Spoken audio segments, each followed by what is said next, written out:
If you show your fire to the world before it has a chance to harden you, the cold wind of public opinion will shatter your dreams into 1,000 unrecoverable pieces. High above the dust of the city, perched 600 feet atop the rocky cliffs of Aspen, Leo stood in his sunlit studio, staring at a 5-foot canvas that was supposed to be his masterpiece. For months, the young painter had chased a single burning ambition: to become the youngest artist ever featured at the prestigious Manhattan Contemporary Gallery.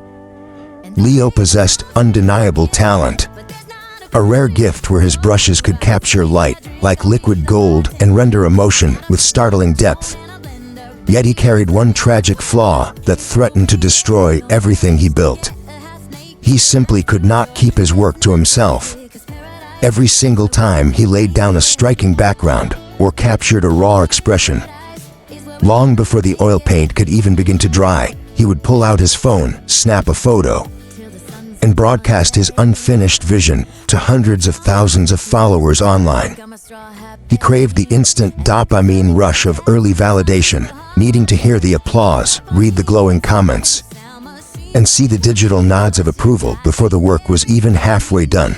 On a crisp autumn morning, as a sharp mountain breeze swept through the valley, Leo put what he thought were the final strokes on a portrait he had bragged about for weeks. Overwhelmed by excitement, he threw open the heavy glass doors of his balcony, hoisted the massive frame into the air, and live-streamed his creation to the world, boasting that this very piece would define his generation and make the legendary gallery owner, Evelyn Vance, bow in respect.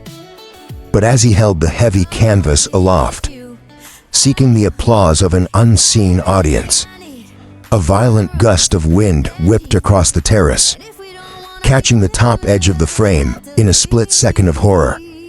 The canvas twisted violently in his grip, snapping the wooden stretcher bar in half and sending the wet, delicate layers of oil sliding against the cold stone railing, smearing the portrait into an unrecognizable, ruined blur of muddy pigment. Standing in silence as the cold mountain air rushed over his ruined work, Leo stared down at the mess of wet paint on his hands, finally realizing that his desperate hunger for immediate praise had just destroyed the very thing he fought so hard to create. Desperate to salvage his shattered reputation, Leo packed his car and drove 3 hours north through the winding roads of the Colorado Rockies, searching for the isolated sanctuary of Evelyn Vance. For 40 years, Evelyn had been a mythic force in the American art scene, a master painter who had vanished at the peak of her fame to live in a secluded wooden lodge tucked deep within the pine forests near Vale. As Leo stepped onto the rustic porch, his shoes crunching against the dry pine needles, he found the legendary artist sitting on a worn wooden stool, her hands stained with dried linseed oil and her sharp eyes gazing out over the vast, quiet valley. Without waiting for an introduction, Leo blurted out his frustration, begging her to teach him how to regain his brilliant edge and secure his place in the galleries before his peers surpassed him. Evelyn did not offer a word of comfort. Instead, she slowly stood up, unlocked a heavy oak door at the back of her studio, and gestured for the young man to step inside. The windowless room smelled faintly of turpentine and aging canvas, its tall walls lined from floor to ceiling with hundreds of paintings. Yet every single frame held a ruined piece of art, cracked, dull, and covered in webbed fractures. Confused, Leo asked why a master would keep a room full of failures, and Evelyn quietly explained that these were the pieces she had rushed to show the world decades ago. Paintings created when she cared more about the applause of critics than the truth of her craft. She picked up a small frame with a deeply cracked surface, recalling how a glowing review from a wealthy collector had once filled her with vanity, causing her to rush back to her easel just to recreate that fleeting feeling of praise. In her eagerness to please an audience, she had lost the ability to simply paint from the heart, producing shallow work that withered the moment cold public opinion touched it. pointing to a massive brick kiln in the corner of her workshop where custom ceramic pots cooled. Evelyn told Leo that a fresh painting, much like hot clay coming out of a furnace, is at its most fragile stage during its creation. If you open the door too early and expose your untamed ideas to the chilly winds of praise, doubt, or external expectations, the rapid change in temperature will crack the foundation of your vision before it ever gets the chance to harden into stone.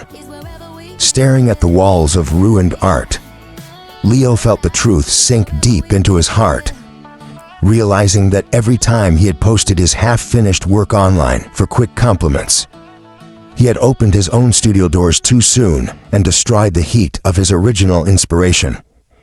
Evelyn looked Leo dead in the eye and issued a strict challenge that would test every ounce of his discipline, telling him that if he truly wished to master his craft, he must return to his mountain sanctuary, lock his studio door, and paint in total silence for 365 days without showing a single stroke to a living soul. Returning to Aspen, Leo unplugged his phone, deleted his social media accounts, and drew the heavy linen curtains over his windows, shutting out the noise of the outside world. In the beginning, the silence felt suffocating, and his hands trembled with the frantic urge to seek approval whenever he laid down a striking color. But as the weeks turned into months, the restless noise in his mind began to quiet down. He failed dozens of times, destroying canvases that lacked heart and scraping away layers of paint that felt dishonest. Yet because no one was watching, he felt no shame, allowing his skills to deepen naturally in the quiet heat of dedication. On the morning of his one-year anniversary, as the first rays of dawn broke over the snow-capped Rockies, Leo finally lifted his brush from a magnificent 6-foot canvas featuring the quiet grandeur of the pine forests, a work filled with rich, timeless emotion that resonated with pure truth. Instead of taking a photo or calling a reporter, Leo carefully wrapped the large painting in thick protective canvas, loaded it into his truck, and drove back down the winding mountain pass to the Grand Exhibition Hall in downtown Denver, where the annual National Art Gala was taking place. Walking through the crowded gallery, filled with hundreds of chatterboxes and flashy artists vying for attention, Leo quietly unveiled his painting on an empty central display easel and stepped back into the shadows without saying a single word. Within moments, a hush fell over the room as visitors stopped in their tracks, mesmerized by the quiet majesty and depth of the artwork, completely spellbound by a creation that did not need to shout to be heard.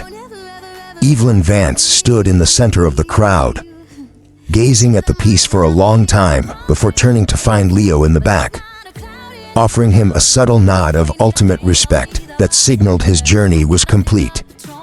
As art critics and gallery owners rushed forward demanding to know the name of the master behind the canvas, Leo simply smiled, turned on his heel, and walked out into the cool mountain air, realizing he no longer needed their applause because the true reward had been found in the silence of the work itself.